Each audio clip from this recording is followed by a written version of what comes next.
Someone's barred already. Thank you very much indeed, ladies and gentlemen. Thank you, Richard. What it's really about tonight, everyone, as we know, is democracy. Democracy works. It doesn't just work in Britain. Look how successful it's been in the rest of the world. Look at the fantastic performance of the United States in the last 200 years. The amount of freedom, the amount of wealth it's created. Poor old South America with similar geography, and it's not the fault of the individual peoples, but it didn't have democracy and it's had terrible problems. And look at how well South Korea's done, which is democratic, versus North Korea. And look at how Japan has done since it's become democratic.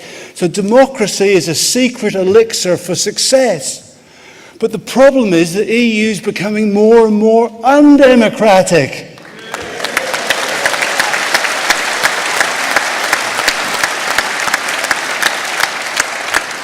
It's got 5 unelected presidents. It's got MEPs who can't even initiate legislation. Those things aren't democratic. And it's got a court that isn't subject to democratic control. And that eventually causes terrific problems, which they've got in Greece. It's causing the radicalization of politics because people feel they're being disenfranchised, and terrible problems. So it's amazing to have to argue the case for democracy in the UK today.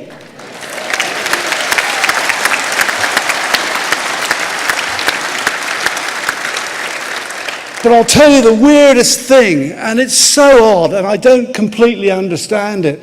That is that a lot of very highly educated people in this country, and a lot of them are in Parliament, for some reason don't feel that the public knows best. They would rather that power be transferred to people like them in Brussels. And it's crazy because democracy is so potent. But politicians, ladies and gentlemen, have been arguing about this for decades. And what they decided to do is to have a referendum. And we won!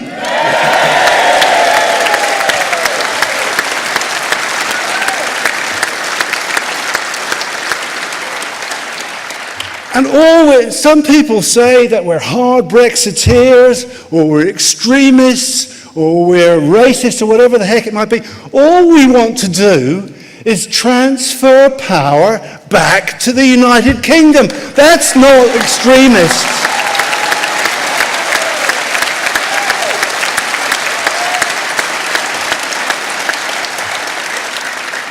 But ladies and gentlemen, you and I are being subject, and the people of the UK, to a little trick.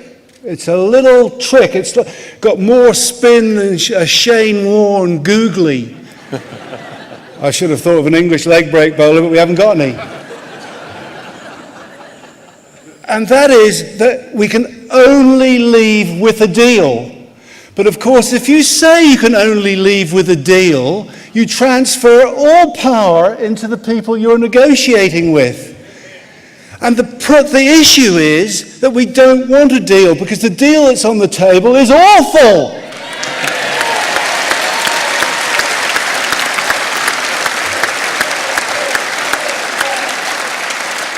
It's going to cost 39 billion quid. 600 quid for every one of you here. If you've got a family of 4, 2,400 for nothing.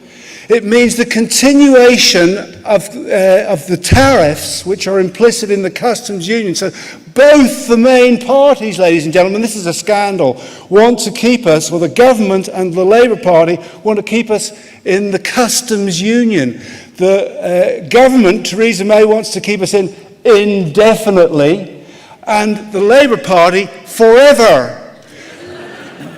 That means that we will continue to pay these hidden tariffs on New Zealand wine, on rice, on children's clothes, on thousands of things that at the moment is collected by the UK taxman whenever you go to the supermarket, and it's sent to Brussels. So we can cut these tariffs and not lose any money. I mean, what's not to like? Prices will go down.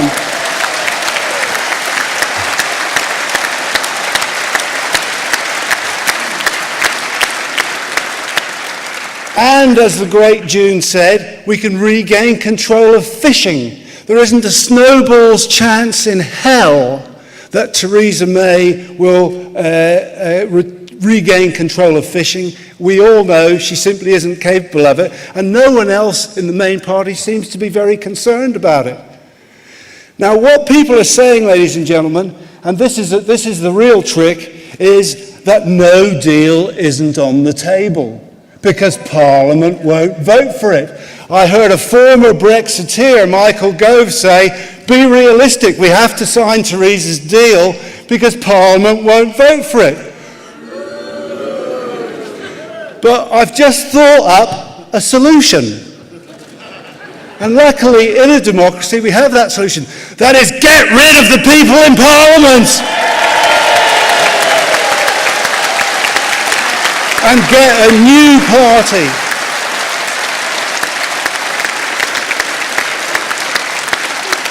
Two things politicians are very, very frightened of. One is that people will support politicians at the forthcoming elections, wherever they be, who support Brexit.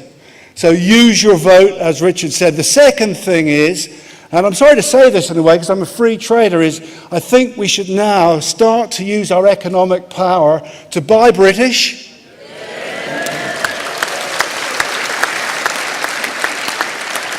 and buy non-EU. Now, I'm sorry to say that because it's a...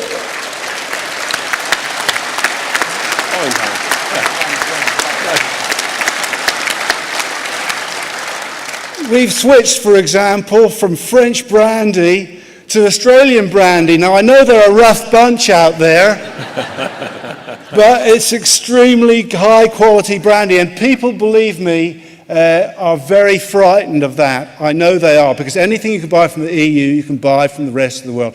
That's me, what I think. Vote Brexit. Thank you very much indeed. Thank you. Thank you, Tim.